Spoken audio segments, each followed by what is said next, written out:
Hello guys! Hello! This is for Sagittarius. Sagittarius, welcome dito sa aking channel. Kapalaran 888. Welcome. Alamin natin kung anong messages, vibration, gabay energy para sa lahat ng Sagittarius. Tingnan natin. Okay. Okay, Sagittarius lovers. So, your focus sa lovers this week. By the way, this is the second week of July. Alright. OMG. Okay. Ang nakikita ko sa iyo dito, Sagittarius, you are in between. Okay? Okay. You're in between. You're in between your love life and your obligations, like sa trabaho.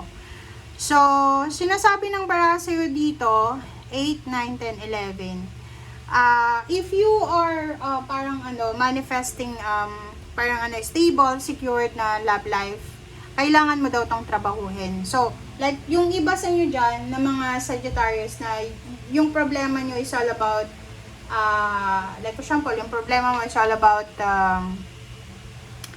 anong tawag dyan? Love life.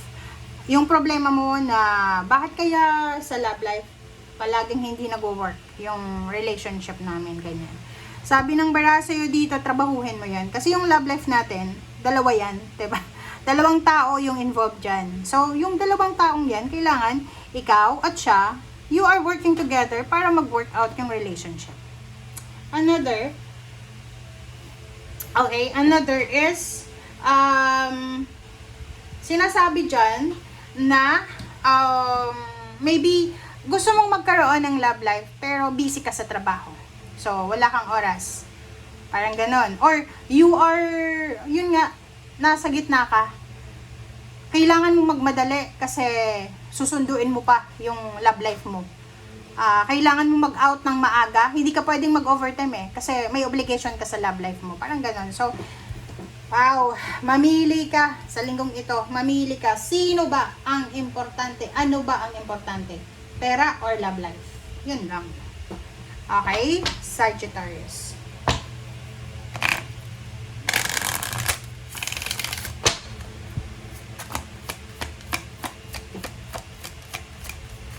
Alright, next is father healing. So, dito sinasabi ng barahan na if you're a single father,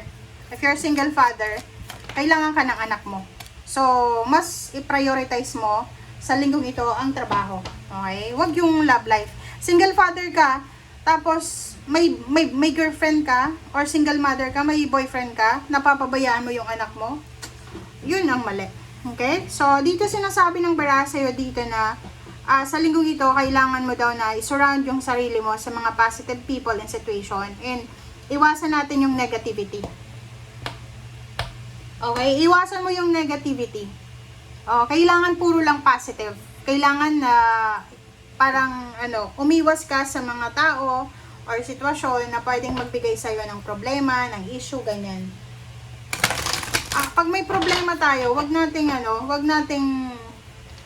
kumbaga, bigyan ng solusyon ang problema natin, na problema din ang kapalit. 'Di ba? Dapat solusyon.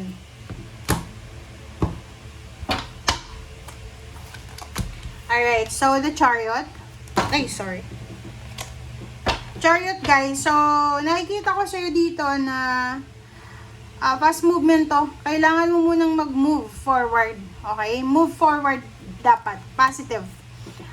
There's ending and new beginning. So, there's a closure and then there's a new beginnings. There's an achievement and there's a new beginnings na pwedeng mangyari. Sa usaping salapi, sinasabi ng barahan na you need to be careful sa ginagawa mo, spending, expenses, ganyan. Kahit sabihin natin may trabaho ka sa ngayon, make sure na matuto ka pa rin na mag-ipon kahit kaunti lang. Okay? Kahit pa konti-konti lang. Okay, next is the star and the moon. I'm sorry. Not the moon.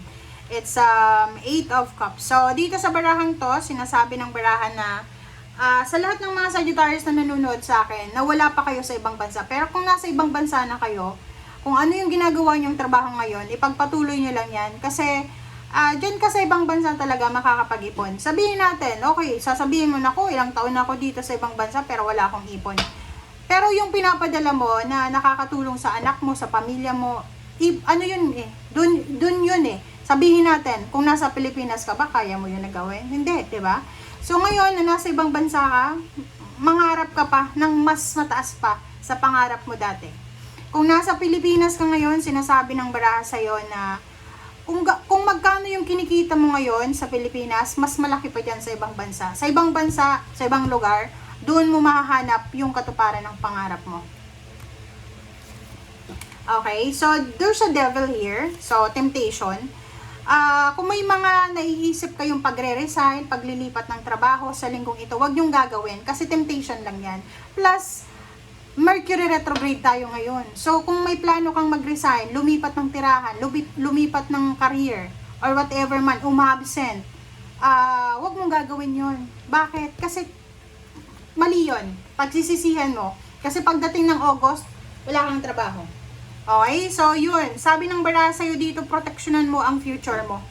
'Di ba? Maging masipag tayo, masinop tayo sa kasalukuyan para protektado nyo yung future nyo. Kung sobrang workaholic ka, nasa tamang direction ka. Kung sobrang masipag, kung sobrang matipid, nasa tamang direction ka. Sabi ng baraha sa'yo dito, kung love life yung problema mo, wag mong masyadong problemahin yung love life na yan. Ang problemahin mo yung pera. Okay? Lalo sa mga single father, single mother, normal lang makaramdam ng pagod. Normal yan. Kasi katawan tayo ng human being tayo eh. Kailangan nating recharge. Pag gutom tayo, kumain. Pagod, puyat, magpahinga, matulog. Okay? Kumain tayo ng healthy, take vitamins or whatever man. Pero wag kang susuko. Isang napakagandang balita ang posibleng matatanggap mo na pwedeng magdala sa'yo ng sobrang kaligayahan. And this is all about money. Pera siya. Sinasabi ng baraha sa'yo na may yung tinuturo sa'yo na direksyon ng universe, tama yan. Yan yung direksyon na doon ka talaga kikita ng malaki. Yan yung direksyon na kinocontemplate mo. Nako, pag-isipan mong mabuti. Kaso lang, ang nakikita ko sa'yo dito, nakafocus ka sa love life mo. Puro love life. Noon at ngayon, love life.